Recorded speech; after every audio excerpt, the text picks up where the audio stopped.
Shabbat Shalom, everyone. It's so beautiful sitting out here. Now finally, the few months a year we have nice weather in Florida. It's great. One of the most perplexing and difficult stories of the Bible, the biblical stories, is what we're going to read this week. The story of when Isaac wanted to bless his son Esav with very special blessings. And Rebecca, Isaac's wife, felt that Esav wasn't worthy of the blessing and he wanted his son Jacob to get the blessings instead. And she came up with a plan of how Jacob could come into the room and fooling his father and think that's Esav and he should get the blessings.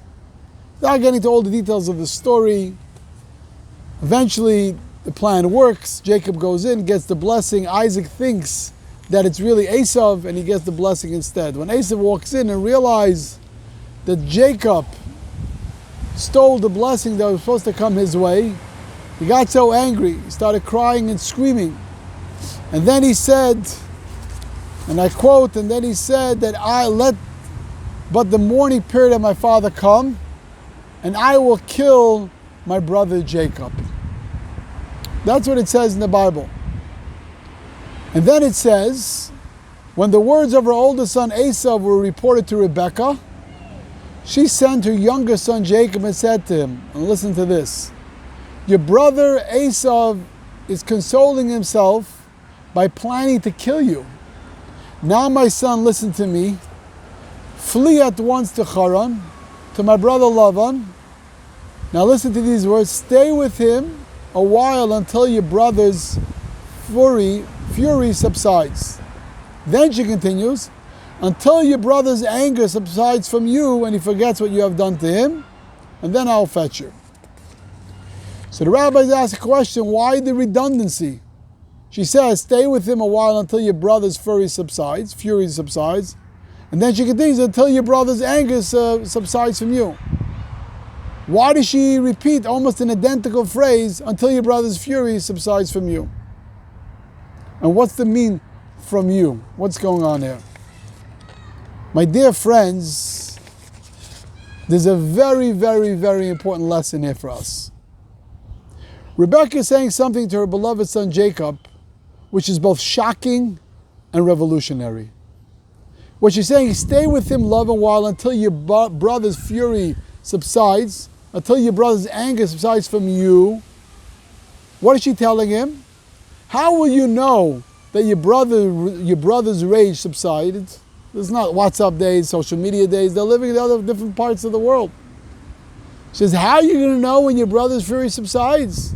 When you will cease to feel in your own heart anger towards him. As long as you hold anger towards your brother, he will not be able to let go of you. Only when you cleanse your own heart from your anger towards your brother will he be able to forget what you have done what you have done to him.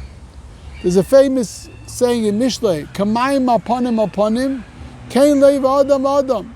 Just as the face we show the water is reflected back by the water, so is the heart of a human being towards one human being. That means when you look into the water, whatever face you put into the water, that's what it is. If you're going to smile, the smile will be back. If you look angry, you go angry. If you go with a fist, it goes back. If you go like a hug, it goes back.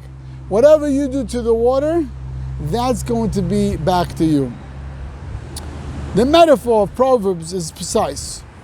Water has no choice in the matter. If I smile to the water, it will smile back. If I frown to the water, it will reflect the identical frown. So too is with people. Listen to this. They have no choice in the matter. It is ingrained in nature. The emotional wave I send forth towards you will trigger in you the very emotional waves. If you love me, I'll have no choice but to reciprocate, to love you back. The human heart is a mirror, and that's what it says. If you love me, I will love you in return, even if I'm unaware of the feeling towards me. Sometimes you feel like you love someone, you don't even know why, but it really comes from someone else loving you.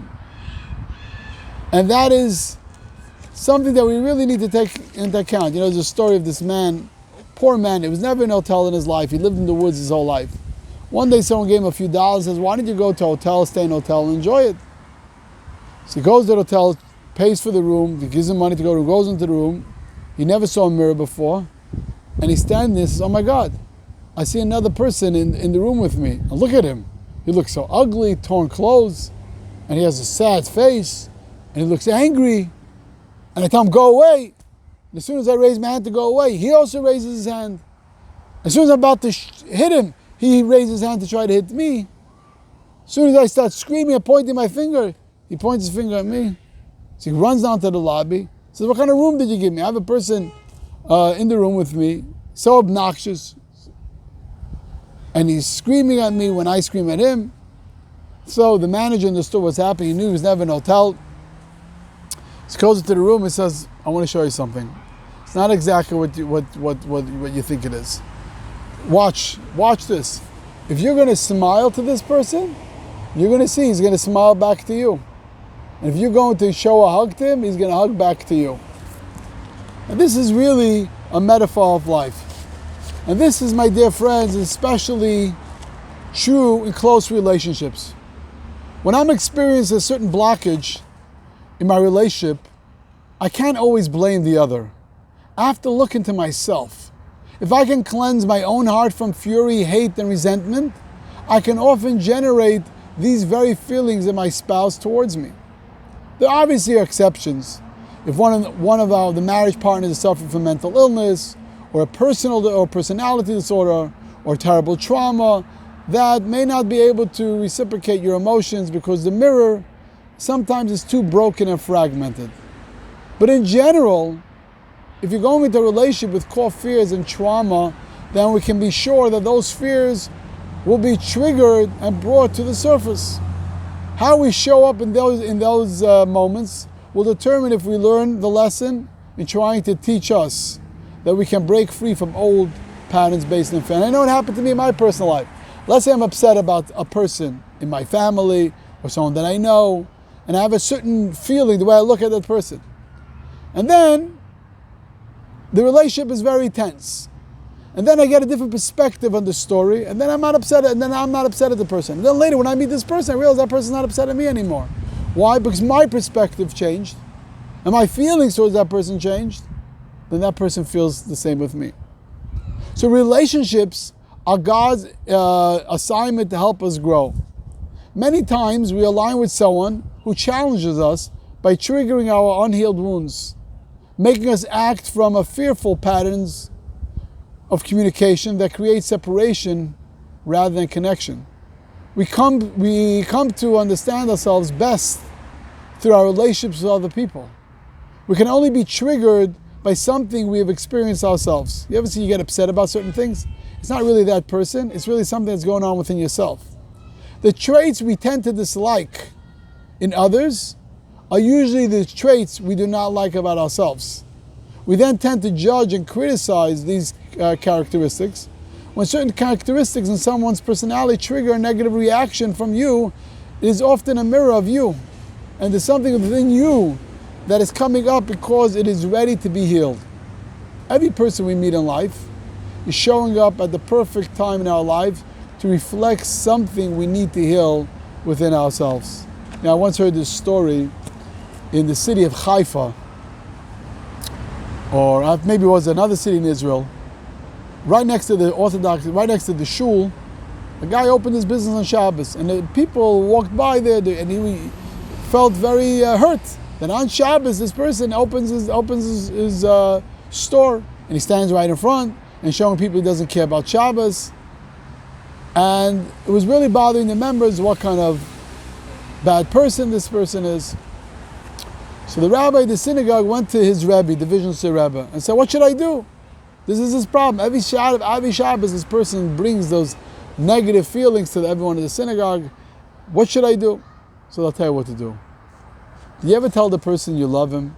He says, love him? How can I love him? This guy violates the Sabbath, goes against God, goes against the Torah. So he says, how can I love him when he opens up the store on Shabbos? So the rabbi says, maybe it's the opposite. Maybe because you don't love him, that's why he opens the store on Shabbos. He says, what do you mean? So why don't you start showing him that you love him, but really love him? So next Shabbos, he goes into the person's store, and as soon as the person sees the rabbi, he says, get out of here, I'm not shutting my store down, I don't want to hear anything. He says, no, I don't want you to shut your store down. I'm not asking you to shut the store down. I just want to tell you that I love you. The guy looked at it quick. And then for like 4 or 5 months, every Shabbat he said, how are you doing? I really love you. I care about you. And after 4 or 5 months, the store really closed. And he told him, I love you because you're my brother. You're a Jew, and I'm a Jew. We are both children of God. I know that you have a great and holy soul. Can I give you a hug? And that's what he did for 4 or 5 months. The rabbi can have easily concluded that this Jew is a lowlife and he's a loathing from him. He's angry that he opened up the store right next to his shul.